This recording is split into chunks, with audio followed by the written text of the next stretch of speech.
Two episodes, 1 week. Two episodes, 1 week. It's a lot to cover. I feel like my Chris Harrison thing just isn't going so well. I feel like I need a new style, new delivery. What could I do? I know. 8 men remain. 8 fashionable and high-achieving men. Not just men with 1 or 2 components of emotional intelligence. I'm talking about all 4 components, and they're all vying for the heart of a former phlebotomist turned social media juggernaut. Tayshia Adams. Some men have revealed... It's my friend Bennett. Hey, Benny. Yeah, man. Yeah, I just watched it.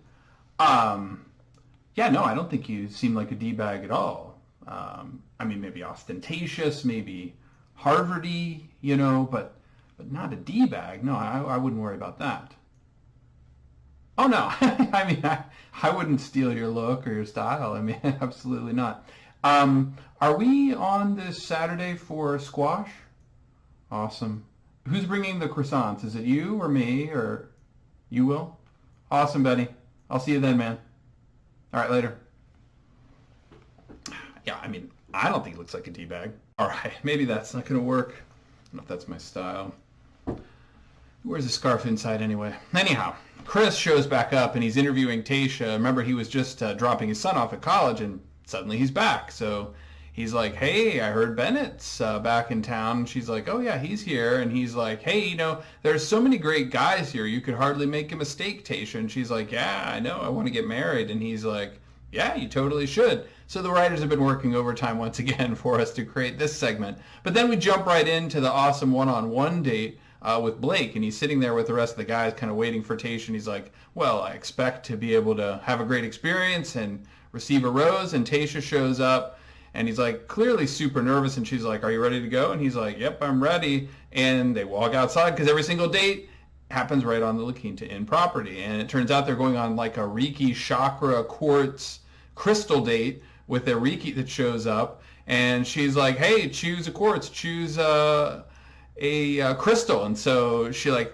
makes them lay down on the ground and take their clothes off and kind of like spins the quartz and crystals around them. Is like, ooh, you've got a lot of sexual energy. Ooh, you got a lot of indecision.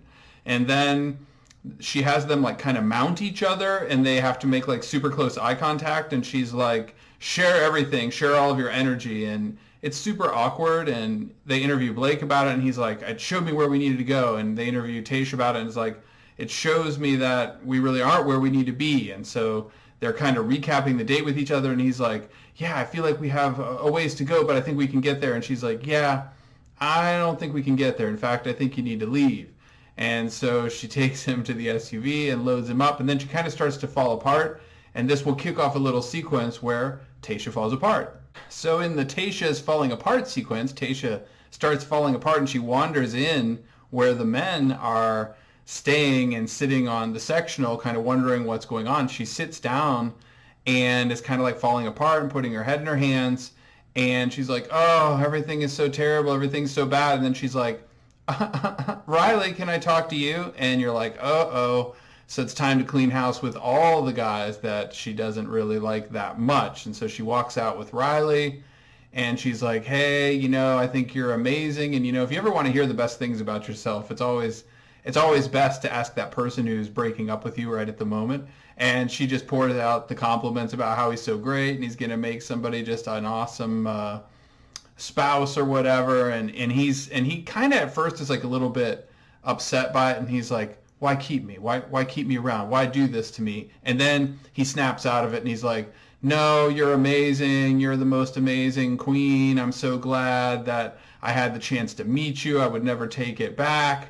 And so she loads him into the SUV, and then Tayshia falls apart even more. She just like falls to her knees. It almost looks like she's going to throw up, and she's really having a super hard time. And it's actually time for the rose ceremony now. And meanwhile, Bennett shows up, and he's back with his purple suit, and he kind of like grabs Zach on the shoulder, and Zach is like, why are you touching me, dude?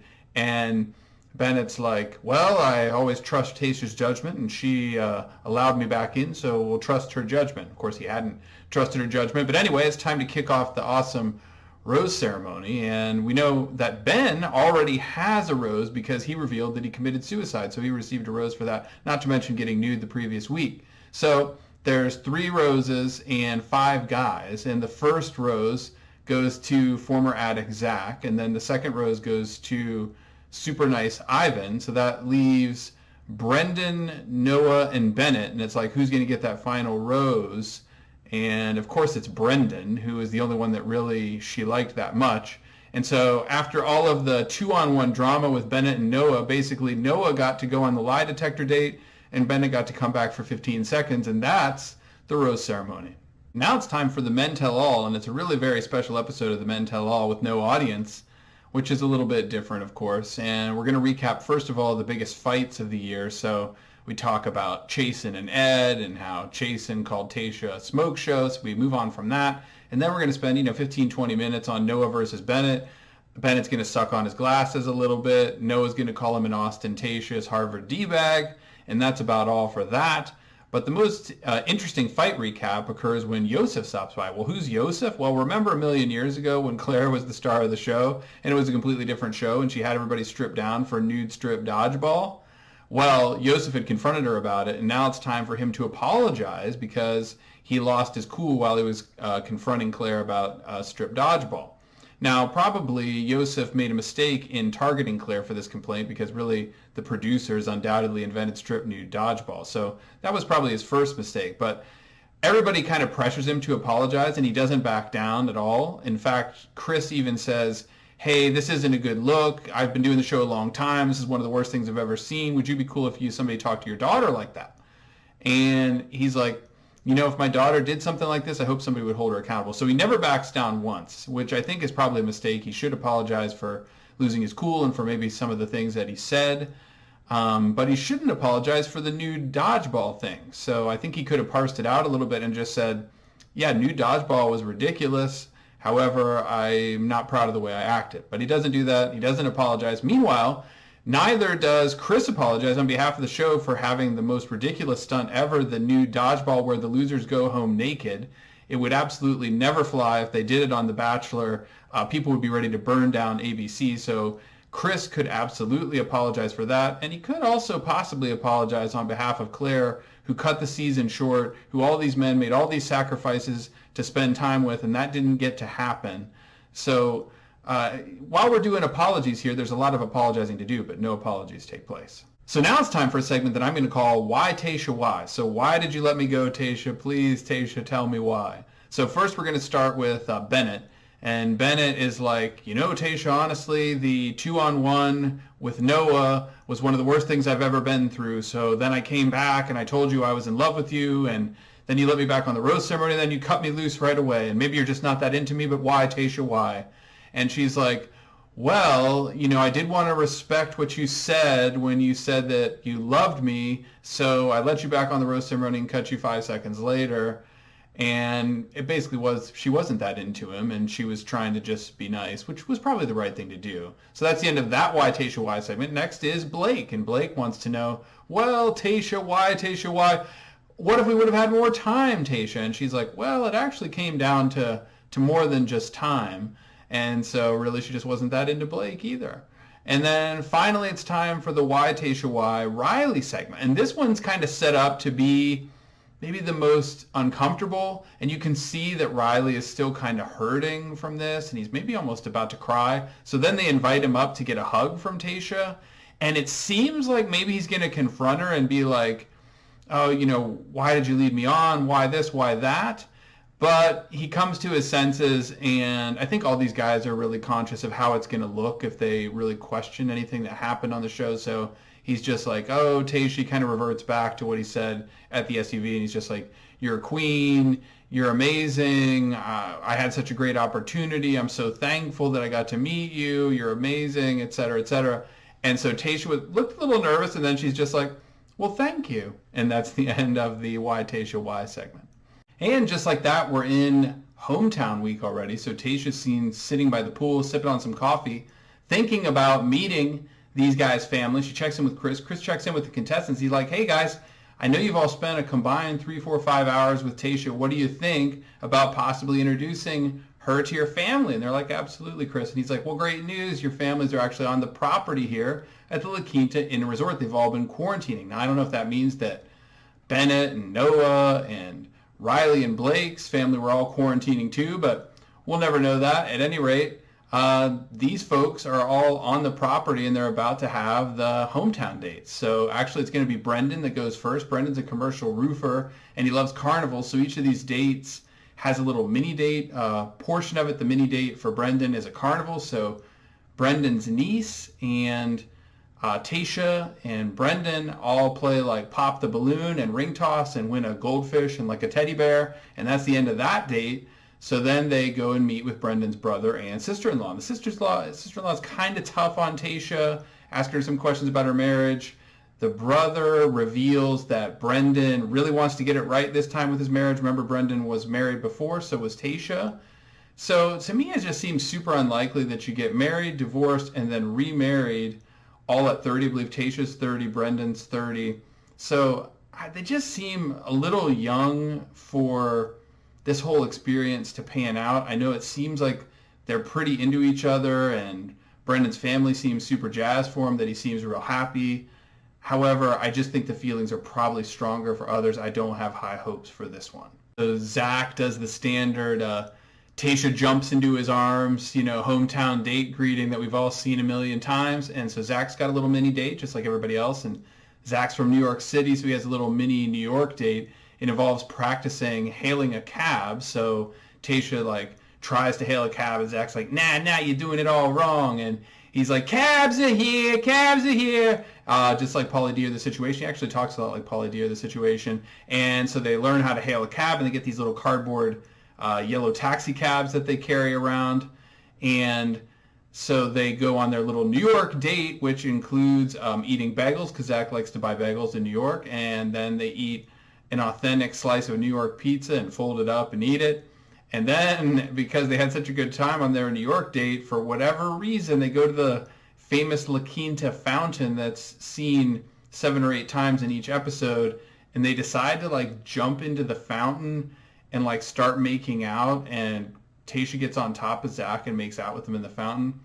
I really don't buy that there was anything authentic about this. It seems like something the producers encouraged them to do. It just makes for some good photos and some good camera shots of them behind the mist of the fountain or whatever. It seemed totally fake, so let's hope it was. I don't think people really spontaneously make out in fountains very often, including Zach and Tayshia. So then we meet Zach's family, his brother, his father, and his mother. They seem super jazzed for him, and they're real excited that Zach's so happy, but they do seem kind of gripping and wondering, will this all fall apart at any moment? So this seems kind of like the history of Zach, perhaps. Sometimes he's happy, but then things fall apart quickly, is kind of what it seems like. So then Tayshia's having kind of a heart-to-heart with all the different family members, and then it culminates with Zach talking to his mom outside and saying that he lied, and that he did say, well, he only wants to be an uncle, and he did say he never wants to find someone again, but he realized he was lying and he actually wants that. And his mom starts crying. She's like, I'm glad you said that. So everybody's super excited for Zach. And it seems like Tayshia's way into him. I'm going to agree with Whit and Rye on this one. Rye had said that if she was really serious about finding someone, she probably would choose Zach, and it doesn't seem like maybe she's that serious, but I do think she definitely wants to bang Zach, so I think Zach is definitely going to the fantasy suites 100%, and they will have some pretty hot sex in the fantasy suite. Ivan's date is the next one. So Ivan's little mini date is a cooking date, and he teases the idea that he's got a visit from an online super Filipino chef who turns out to be his niece, who's super cute. And so they chop up some vegetables and cook some stuff, and Tayshia's like, this is my kind of party. So they cook some stuff, and it's a great date. Everything seems to be going well. From there, the mom and dad show up, and the mom is super skeptical of the process and kind of grills Tayshia about it. And Tayshia's like, yeah, I kind of learned from my divorce, and I think I'm kind of ready for this. And the mom's just kind of super skeptical, pulls Ivan aside, kind of says the same thing. The dad also seems kind of skeptical and just basically says Tayshia is kind of nice and they are a good match, and he doesn't want to be more hopeful than that. So everybody's kind of excited and seems happy, and Ivan is like, boy, I wish my brother was here. And then the brother shows up. If you may remember from the previous Ivan one-on-one that Ivan's brother was in prison at some point. So they may have a more special connection or treasure their time with him a little bit more, maybe due to that. And so the brother gets some time with Tayshia and says he can see how much that Ivan has a connection with Tayshia and that they have an easy connection. It's really a beautiful thing. So things are really going well for Tayshia and Ivan. Seems like they should maybe start a relationship from scratch. I don't know that they should get married necessarily, but they do seem like good candidates for dating. I'm not sure how super attracted Tayshia is to Ivan. So I think they're going to possibly stay up all night in the fantasy suite talking, and he will be the one that she gets rid of before the final two. That's my guess, but that could be Brendan as well. We'll just have to wait and see. Finally, it's time for Ben's date. So Ben announces that his parents aren't going to be able to make it due to COVID, and his dad's a doctor. So instead, his sister's going to come, and then also their family friend, Antonia. So that's how this date kind of gets started. And then Ben says, hey, I'm from Indiana, but home is wherever you feel at home. And I feel at home in Venice Beach, so we're going to go to Venice Beach. And they go to Venice Beach with nobody there and go rollerblading a little bit. And then they have some juice, like juice bar type juice. And there's a moment where Tayshia might get sick from it or something like that. And that's kind of how the date kicks off. Then they shop for hats. And that's their little mini date. And then it's time to meet Antonia and the sister. And the sister is real excited for Ben. Ben seems real happy. The sister meets with Ben outside. She's just like, I'm so happy for you, Ben. And then he meets with Antonia. And Antonia's like, tell me all about it from the start. And Ben's just like, well, she's so decisive. I just love her so much. And she's like, well, how do you feel about her, Ben? And he's like, well, I don't know. And she's like, are you in love? And he's like, I don't know. And then Antonia's like, Ben, you are in love. You just aren't able to say it. And he's like, yeah, I am in love. So she really puts this idea in his mind that he is in love, and then he kind of runs with it from there. So then she kind of encourages him to tell Tayshia that he's in love, and he's like, yeah, I'm going to do it. So they kind of are hanging out outside at the end of their date, and he can't apparently voice the fact that he's in love, and Tayshia's like, all right, I'm going to go to bed. And he's like, so I have to watch you walk away? And she's like, yeah. And then he kind of awkwardly kisses her. She walks away, and he's like, hey, maybe I just screwed everything up. Well, maybe he did, and it's time for the rose ceremony. So Chris checks in with everybody before they get there, and he talks to Ben, and he's like, Ben, how are you feeling about Tayshia? He's like, actually, I'm in love. And he's like, does she know that? And he's like, no, she doesn't. And you kind of wonder, is he going to be like, stop the rose ceremony, I'm in love with Tayshia, maybe pull her aside? But he doesn't do that, so the rose ceremony just starts off like normal, and Ivan gets the first rose, Zach gets the second. I think no real surprise. So it's between Brendan and Ben, and I think just the general awkwardness of Ben costs him here. Ben doesn't get the rose. And then we have this weird moment where Ben and Tayshia are outside, and Tayshia's kind of upset about something. It's really kind of unclear what, and she's kind of just like wishing Ben well, but kind of like, I think she sort of feels sorry for him, and Ben kind of starts to act almost like he's real out of it, and it kind of almost reminds me of like the previews that you may have seen for the show that I've never watched on TV, but there's a show called The Good Doctor that's about like an autistic doctor that talks in a monotone voice and saves people's lives. And he kind of almost seems like that. He seems real wide-eyed like that and just kind of out of it. And even in the limo ride home, he just seems totally out of it. And Tayshia seems kind of upset that this didn't work out with Ben, and that their time maybe didn't mean anything to Ben. And I don't know that that's true, but there's just a lot that doesn't add up here. Ben says he attempted suicide, but he also said in this episode that he's never cried. He seems to not really have emotion, doesn't know how to access his emotion. And Antonia, his friend, who I guess is some type of reality star, puts this idea in his head that he's in love, and then he just runs with that. And just something feels real off about the whole thing. So that's the rose ceremony. Final three, Brendan, Zach, and Ivan. Yeah, I think she probably sleeps with Brendan and Zach, not with Ivan. And final two are Brendan and Zach. That's just a guess, but we'll find out. We'll find out next week. See you then.